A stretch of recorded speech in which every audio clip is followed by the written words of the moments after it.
ಎಲ್ಲ ಪೂಜ್ಯರಲ್ಲಿ ತಮ್ಮೆಲ್ಲರಲ್ಲಿ ಪ್ರಣಾಮಗಳು. ಅರವಿಂದ ಮಹರ್ಷಿಗಳಂತಾಗಿ ಹೋದರು. ಇದೇ ನಾಡಿನೊಳಗೆ ಬಹಳ ದೊಡ್ಡ ಮಹರ್ಷಿಗಳು. ನಾಡು ನಾವು ಹೆಮ್ಮೆ ಪಡಬೇಕು. ಅಂಥ ದೊಡ್ಡ ಮಹರ್ಷಿಗಳು ಪಾಂಡಿಚೇರಿಯೊಳಗೆ ಬಾಳಿ ಬದುಕಿ ಹೋದರು. ಅವರೊಂದು ಹೇಳ್ತಾರೆ, ಬಹಳ ಚಲೋ ಮಾತು ಹೇಳ್ತಾ ಇದ್ರು. Potentially we are divine. Our potentially divine nature is to be manifested, evolved. ಎಷ್ಟು ಚಲೋ ಮಾತು ಹೇಳ್ತಾರೆ. ನಾವೆಲ್ಲರೂ ಮೂಲತಃ ದಿವ್ಯ, ನಾವೆಲ್ಲರೂ ದೇವನ ಸತ್ವರೇ ಮೂಲತಃ. ಆದರೆ ಅದು ವಿಕಾಸ ಆಗಬೇಕಷ್ಟೆ. ನಾವು ಬರೀ ಮನುಷ್ಯರಲ್ಲ, ನಾವು ಬರೀ ಬಿದ್ದವರಲ್ಲ, ಏನೋ ಪತಿತರಲ್ಲ. ನಮ್ಮಲ್ಲಿ ಶಕ್ತಿ ಅದು, ನಮ್ಮಲ್ಲಿ ಆ ರೂಪದ, ನಾವು ಅದನ್ನು ಬೆಳೆಸಿಕೊಳ್ಳೋದು, ಅದನ್ನು ಹೊರಹೊಮ್ಮಿಸೋದು. ಅದು ಅದ ಒಳಗೆ ಬೀಜದಲ್ಲಿ ಎಲ್ಲ ಅದ. ಒಂದು ಸಣ್ಣ ಬೀಜ ಆದರೆ ಎಂಥ ಶಕ್ತಿ ಅದ. ಆದರೆ ಅದು ವಿಕಾಸ ಆಗಬೇಕು. ಬರೇ ನನ್ನಲ್ಲಿ ಬಹಳ ಶಕ್ತಿ ಅದತ್ತು ಕೂತ್ರದು ಅನುಭವಕ್ಕೆ ಬರೋದಿಲ್ಲ. ಅದು ಬೆಳಿಬೇಕಲ್ಲ. ಬೀಜ ಹಿಂಗೆ ಟೇಬಲ್ ಮ್ಯಾಗ ಎಷ್ಟು ವರ್ಷ ಇಟ್ಟರೆ ಏನು? ಇದು ಬೀಜದೊಳಗೆ ಏನದ ಹೊರಗೆ ಬರಬೇಕಾಗಿತ್ತು ಅಂದರೆ ಅದು ಸ್ವಲ್ಪ ಪ್ರಯತ್ನ ಮಾಡೋದು, ಬೆಳೆಯೋದು. ಎಲ್ಲ ಬೀಜಗಳಿಗೂ ಆ ಸಾಮರ್ಥ್ಯ ಅದ. ಹಾಗೆ ಎಲ್ಲ ಮನುಷ್ಯರಿಗೂ ಆ ಸಾಮರ್ಥ್ಯ ಅದ. ನಾವೆಲ್ಲರೂ ದೇವನಾಗಬಲ್ಲಿವಿ, ದೇವ ಜೀವನವನ್ನು ಸಾಗಿಸಬಲ್ಲಿವಿ. ಆ ಶ್ರದ್ಧಾ ನನಗದು ಸಾಧ್ಯದ, ನಾನು ಅದನ್ನು ಮಾಡಬಲ್ಲೆ.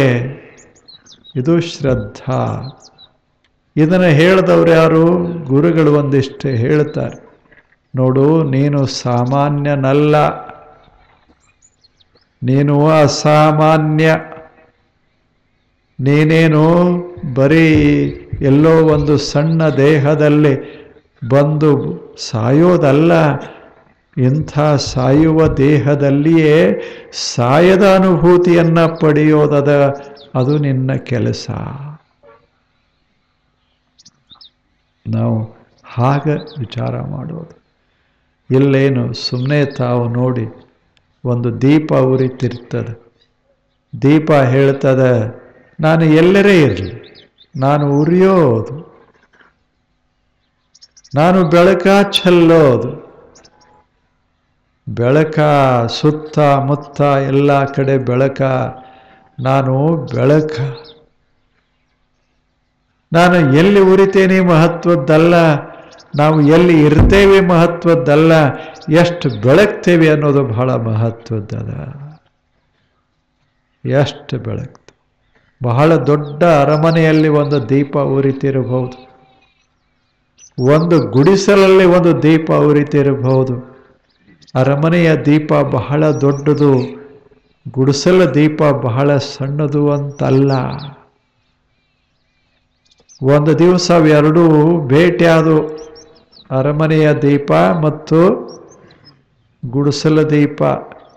ಗುಡಿಸಲ ದೀಪ ಬರೇ ಪಣತಿ, ಮಣ್ಣಿನ ಪಣತಿ. ಆದರೆ ಅರಮನೆಯ ದೀಪ ಹೊನ್ನಿಂದು ಬಂಗಾರದ ಪಣತಿ. ಅಷ್ಟು ಬೆಲೆ. ಏನು ಹೊಳಿತಿತ್ತು ಅದು ಸಮಯ. ಎರಡೂ ಭೇಟಿಯಾದಾಗ ಅದು ದೊಡ್ಡದು ಹೇಳ್ತು ಅರಮನೆಯ ದೀಪ, ನೋಡು ನಾವಿಬ್ಬರು ಎಷ್ಟು ಮಜಾದೆ, ನಾವು ಎಷ್ಟು ಮಸ್ತದೇವಿ, ನಾವು ಬೆಳಕ,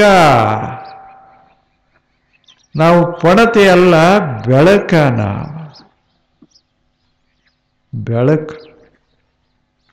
ಅದಕ್ಕೆ ಸಣ್ಣದೆ ಹೇಳ್ತು, ಅದೇನು ಮಣ್ಣಿನ ಪಣತೆ ಹೇಳ್ತು, ಚಲೋ ಅದ ನೀನು ಉಳಿಸಿಕೊಂಡಿದಿ, ಇಲ್ಲಿಕಂದ್ರೆ ನಿನಗೂ ಹುಚ್ಚಿಡಿತಿತ್ತು.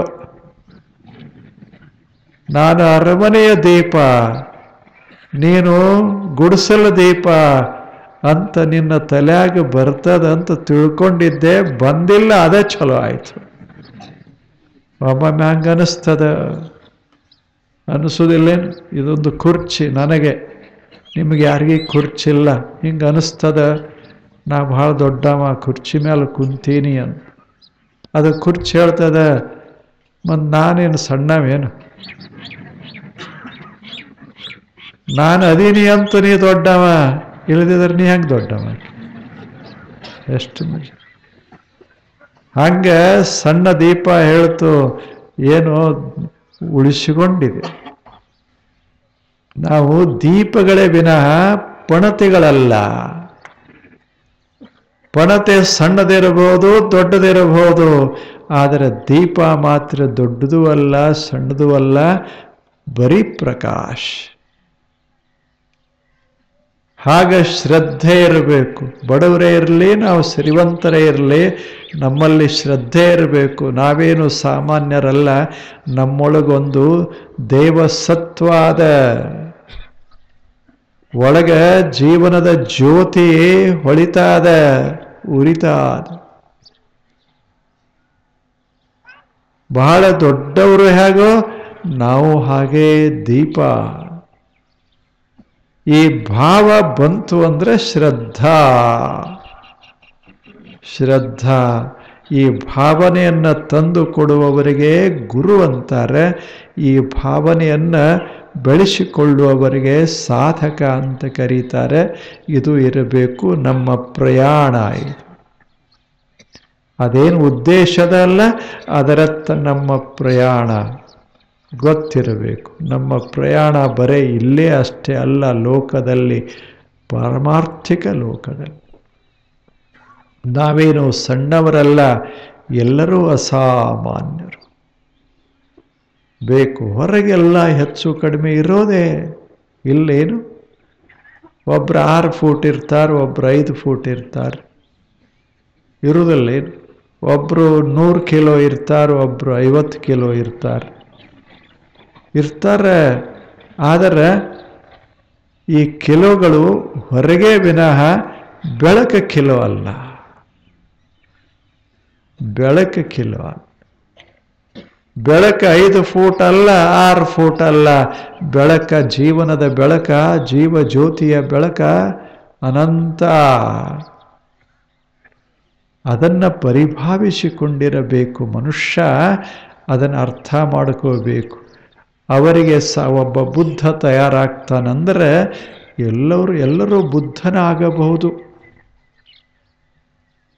ಎಲ್ಲರೂ ಒಬ್ಬ ಜ್ಞಾನಿ ತಯಾರಾಗ್ತಾನಂದ್ರೆ ಎಲ್ಲರೂ ಜ್ಞಾನಿ ಆಗಬಹುದು.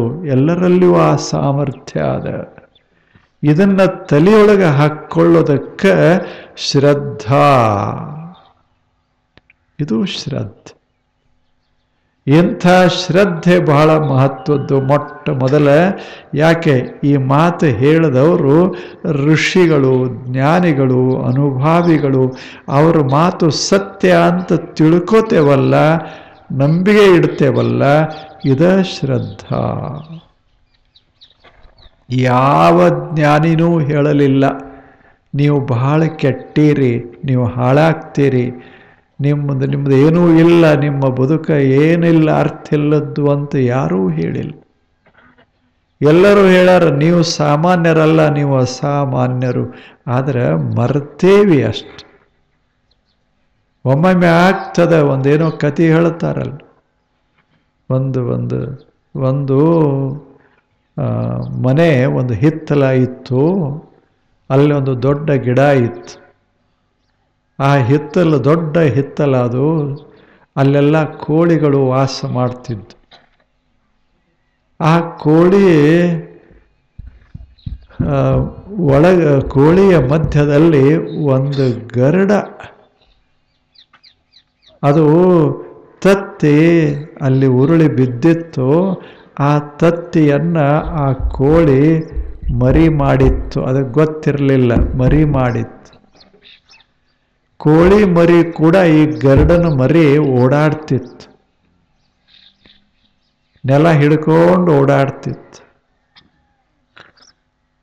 ಇಲ್ಲ, ಕೋಳಿಗಳು ಏನು ಮಾಡ್ತಾವ, ಸುಮ್ಮನೆ ಅಲ್ಲಲ್ಲೇ ಓಡಾಡಿ ಓಡಾಡಿ ಒಂದಿಷ್ಟು ಆ ಕಾಳ ಈ ಕಾಳ ತಿಂದು ಮಜಾದಾಗಿರ್ತಾವೆ ಇವು ಕೋಳಿಗಳು. ಗರುಡನು ಹಂಗ ಮಾಡಕ್ಕೆ ಹತ್ತಿತ್ತು, ತಿಪ್ಪ್ಯಾಗ ಹೋಗೋದು, ಕಾಳು ತೆಗಿಯೋದು, ತಿನ್ನೋದು, ಅಷ್ಟಷ್ಟ ಓಡಾಡ್ತಿತ್ತು. ಅಲ್ಲಿಂದ ಒಂದು ಗರುಡ ಆಕಾಶದಾಗ ಹೊರಟಿತ್ತು. ಗರುಡ ಅಂದರೆ ಗರುಡ ಆಕಾಶದ ರಾಜ. ಅದು ಸುಮ್ಮನೆ ಅದರ ದೃಷ್ಟಿ ಕೆಳಗೆ ಬಿತ್ತು. ಇದೇನಿತ್ತಲ್ಲ, ಯಾವುದು ಮರಿ ಗರುಡ ಮರಿ ಈ ಇದ್ರ ಕೂಡ ಓಡಾಡ್ತಿತ್ತು, ಕೋಳಿ ಕೂಡ. ಅವಾಗ ಅದು ಆಶ್ಚರ್ಯ ಆಯಿತು, ಇದಿಲ್ಯಾಕದ ಅಂತ. ಇದು ಇಲ್ಯಾಕ ಕೆಳಗಿಳಿತು. ಆ ಬಳಿಕ ಈ ಸಣ್ಣ ಮರಿ ಇತ್ತಲ್ಲ, ಇದಕ್ಕೆ ಭೇಟಿ ಆತು. ಅಲ್ಲೋ ಇಲ್ಯಾಕದಿ ಅಂತ. ಅವಾಗ ಅದು ಮೊದಲ ಎಲ್ಲಿರೋದು, ಇಲ್ಲೇ ಇರೋದು ಅಂತ ಗಾಬರಿ ಆಗಿತ್ತದು. ಯಾಕೆ ಉಳಿದ ಮರಿಗಳೆಲ್ಲ ಓಡಿ ಹೊಂಟಿದ್ದು, ಗರುಡ ಬಂದು ಕೂಡಲೇ ಅವಂಗಿರ್ತಾವೆ. ಇನ್ನು ನಾವು ಸಿಕ್ಕ ಹಾಕ್ಕೋತೇವಿ ಅಂತ ಎಲ್ಲ ಮರಿಗಳು ಓಡ್ದು. ಇದು ಒಂದನ್ನದು ಹಿಡಿತು, ನೀನ್ಯಾಕೆ ಓಡ್ತಿ ಅಂತು. ಅದು ಹೇಳ್ತು, ಮತ್ತು ಉಳಿದು ಎಲ್ಲ ಓಡ್ತಾವಲ್ಲ, ಉಳಿದು ಕೋಳಿಗಳು, ನೀ ಕೋಳಿ ಅಲ್ಲೋ, ನೀ ಕೋಳಿ ಅಲ್ಲ. ಅವಾಗ ಅದು ಅಂತೂ ನಾ ಕೋಳಿ ಅಲ್ಲ, ಮತ್ತು ಇಷ್ಟು ದಿವಸ ಅವುಗಳ ಮಧ್ಯದಲ್ಲೇ ಅದೇನಲ್ಲ, ನಾ ಕೋಳಿ, ಎಲ್ಲರನ್ನ ಕೋಳಿನಿ ಅಂತಾರೆ. ಅದು ಹೇಳುತ್ತು, ಅಲ್ಲೋ ಸ್ವಲ್ಪ ಕೇಳೋ, ನಿನ್ನಲ್ಲಿ ಎಂಥ ಸಾಮರ್ಥ್ಯ ಅದ. ನೆಲ ಹಿಡ್ಕೊಂಡು ತಿರುಗಾಡೋದಲ್ಲ, ಆಕಾಶಕ್ಕೆ ಹಾರುವಷ್ಟು ಸಾಮರ್ಥ್ಯ ನಿನ್ನೊಳಗೆ. ನಾ ಹೆಂಗೆ ಹಾರ್ತೀನಲ್ಲ ಹಂಗ ನೀನು ಹಾರೋದು. ನಾವು ನೆಲ ಹಿಡ್ದಿರೋರಲ್ಲ, ಆಕಾಶದಾಗ ಹಾರೋರು ಅಂತ ಅದರ ತಲೆಗೆ ಹಾಕ್ತು. ಹೇಳು, ಅದು ಅಂತಿತ್ತು, ನಾ ಹಂಗೆ ಆಗೋದಿಲ್ಲ, ನಾನು ಬಿಟ್ಬಿಡು ಅಂತಿತ್ತು. ಅದು ಕೋಳಿಗಳು ಹೋಗಿದ್ದು ಅಲ್ಲ, ಅದರಾಗ ಮನ್ಯಾಗ ಓಡಿ ಹೋಗಿದ್ದು ಅಲ್ಲ, ಅಲ್ಲಿ ಹೋಗಬೇಕತ್ತ ಅದು. ಇದು ಹಿಡಿದು ನಿಲ್ಲಿಸಿ, ಇಲ್ಲ ನಿನ್ನ ಜಾಗ ಅದು ಅಲ್ಲ, ನಿನ್ನ ಸ್ಥಾನ ಆಕಾಶ, ಏರು, ಪಕ್ಕಗಳನ್ನು ಬಿಚ್ಚು. ಅದು ಬಿಚ್ಚಾಕ ತಯಾರಿಲ್ಲ. ಯಾಕೆ, ರೂಢಿ. ಅವ್ರಂಗೆ ಇವ್ರಂಗೆ ಅವರು ರೂಢಿ. ನಮಗೇನಾಗ್ತದೆ, ಪ್ರತಿಯೊಬ್ಬರು ಹಿಂಗೆ ಅನ್ಕೋತ ಹೋದ್ರೆ ಗತಿ ಏನು?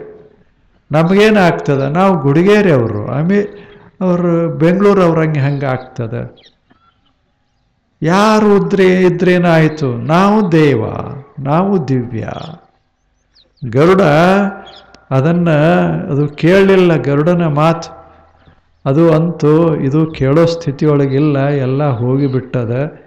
ಇದು ಕೋಳಿ ಆಗ್ಯದ ಒಳಗೆ ಕೋಳಿ ಆದ ಬಳಿಕ ಹೊರಗೇನು ಹಾರ್ತದೆ ಇದು.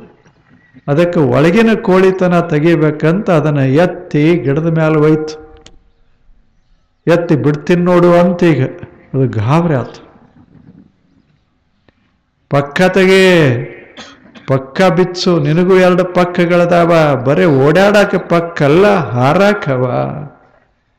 ಏನು ಮ್ಯಾಲೆ ಹೋಗಿ ಅದು ಕೈ ಬಿಟ್ಟತೋ, ಇದು ಪಕ್ಕ ತೆಗಿತು, ಹಾರಕ್ಕೆ ಶುರುವಾಯ್ತು. ಏನು ಮಸ್ತದ ಅಂತೋ. ಮೊದಲು ಹಿಂಗ ಇದ್ದೀಯೋ,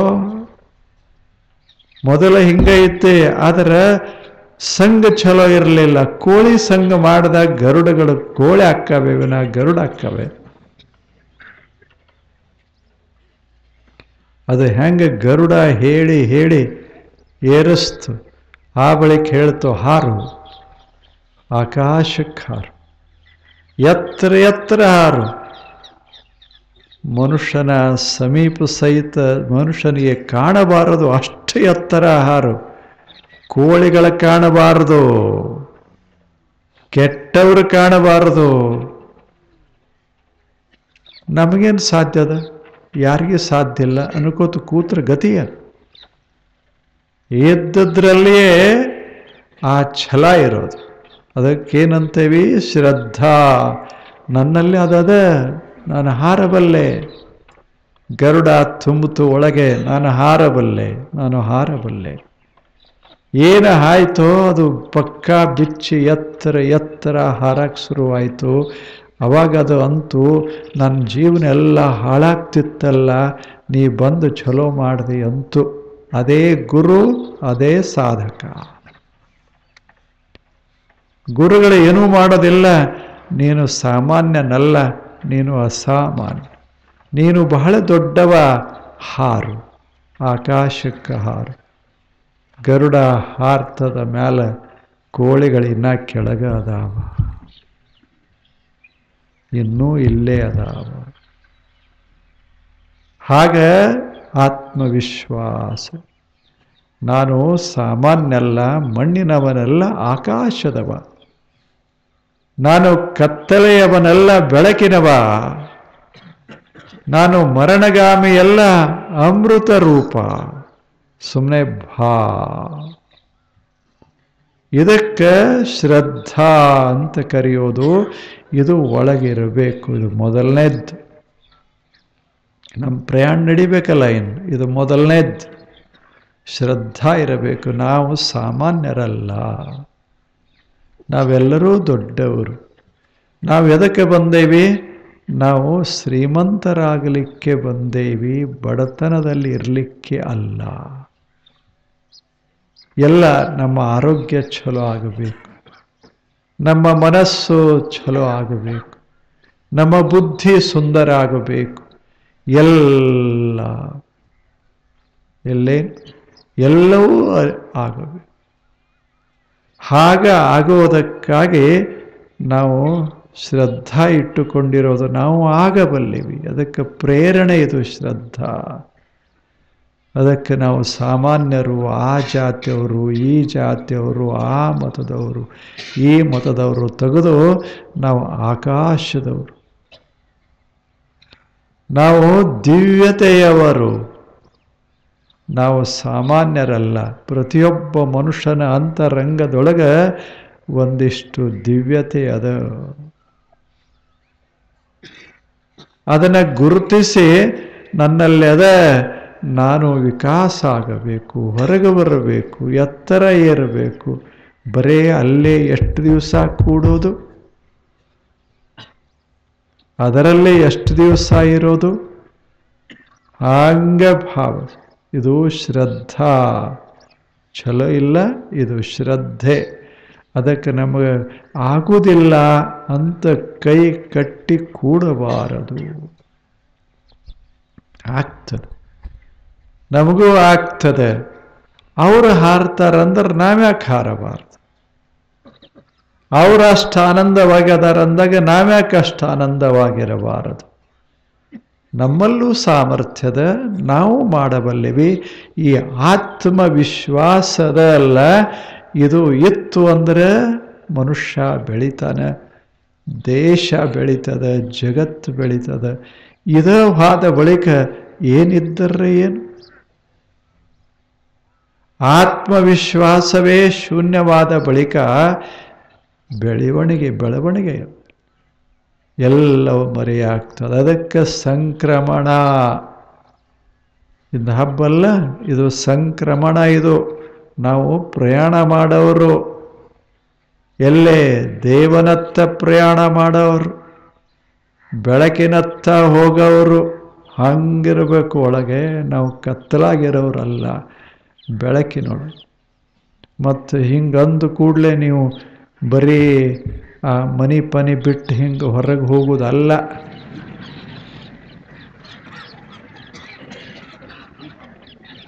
ಅದು ಪ್ರಯಾಣ, ಆಂತರಿಕ ಪ್ರಯಾಣ, ಬೆಳಕಿನ ಜೀವನ. ಅದು ಒಳಗೆ ಇರೋದು. ಮನಸ್ಸ ಹಿಂಗೆ ಹರುವ ಆಗಬೇಕು. ಕ್ಷುಲ್ಲಕ ಸಂಗತಿಗಳನ್ನು ಕುರಿತೇ ಹಗಲ ರಾತ್ರಿ ಚಿಂತಿಸೋದನ್ನು ಬಿಟ್ಟು ಒಂದಿಷ್ಟು ಸೂರ್ಯನ ಚಿಂತನೆ, ಒಂದಿಷ್ಟು ಆಕಾಶದ ಚಿಂತನ, ಒಂದಿಷ್ಟು ನಕ್ಷತ್ರಗಳ ಚಿಂತನ, ಒಂದಿಷ್ಟು ದೇವಚಿಂತನ,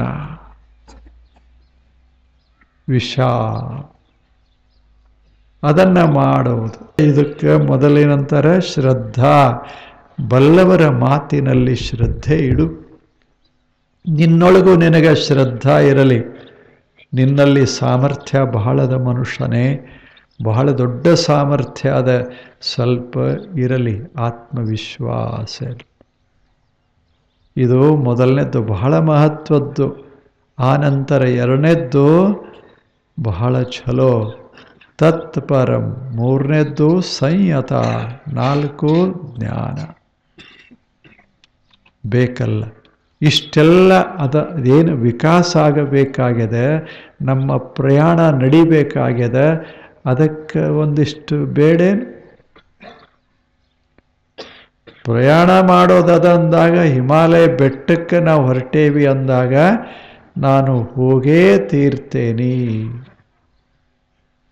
ಅಷ್ಟು ದೂರ ನಡೆದೇ ತೀರ್ತೇನೆ, ಕಷ್ಟಗಳು ಏನೇ ಬಂದರೂ ಎದುರಿಸಿಯೇ ತೀರ್ತೇನೆ, ಯಾವುದಕ್ಕೂ ಹೆದರೋದಿಲ್ಲ. ಇದೊಂದು ಇವು ಬೇಕು.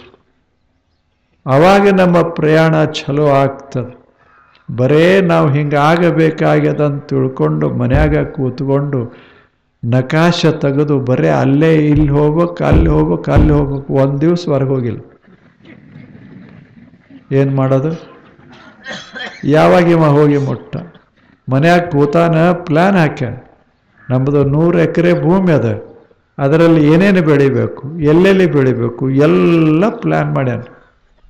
ಏನು 1 ವರ್ಷಕ್ಕೆ 1 ಕೋಟಿ ರೂಪಾಯಿ ಬೆಳಿಬೇಕಂತ ಪ್ಲ್ಯಾನ್ ಮಾಡ್ಯಾನ. ಆ ಪ್ಲ್ಯಾನ್ ಮಾಡಿದ್ದನ್ನು ಹಾಚ್ಕೊಂಡು ಮಕ್ಕೋಣ. ಇದರಿಂದ ಏನ್ರೆ ಸಾಧನೆ ಆಗ್ತದೆ? ಹೇಳಿ. ಬೇಕಲ್ಲ, ಏನು ಮಾಡ್ತೇವೆ ಅದು ಕ್ರಿಯಾದಲ್ಲಿ. ಹಾಗೆ ಜೀವನದಾಗ ನಾವು ಸಂತೋಷ ಬಯಸ್ತೇವೆ ಅಂದಾಗ ಅಸಂತೋಷ ಉಂಟು ಮಾಡುವಂಥ ಸಂಗತಿಗಳನ್ನು ಉಪೇಕ್ಷಾ ಮಾಡೋದು, ದೂರ ಸರಿಸೋದು, ಅದಕ್ಕೆ ಸಾಮರ್ಥ್ಯ. ಏನೇನು ಬೇಕಾಗ್ತದೆ ಇನ್ನು ಮೇಲೆ ಇನ್ನೊಂದು 3 ಸಂಗತಿಗಳು. ಶ್ರದ್ಧಾ ಒಂದು ಬೇಕು. ಮೊದಲಿದು ಬಹಳ ಅವಶ್ಯ. ನಾನಿದನ್ನು ಪಡೆದೇ ತೀರ್ತೇನೆ, ನನಗಿದು ಸಾಧ್ಯ ಅದ, ನಾನು ದೊಡ್ಡವನಾಗೇ ತೀರ್ತೇನೆ, ಇದು ಭಾವ. ಈಗದ ಅಲ್ಲ. ಈಗ ಯಾವುದರ ಒಂದು ಚಟ ಇತ್ತು ಅಂದರೆ ಬಿಟ್ಟೇ ತೀರ್ತೇನೆ ಅಂತ ಬೇಕು.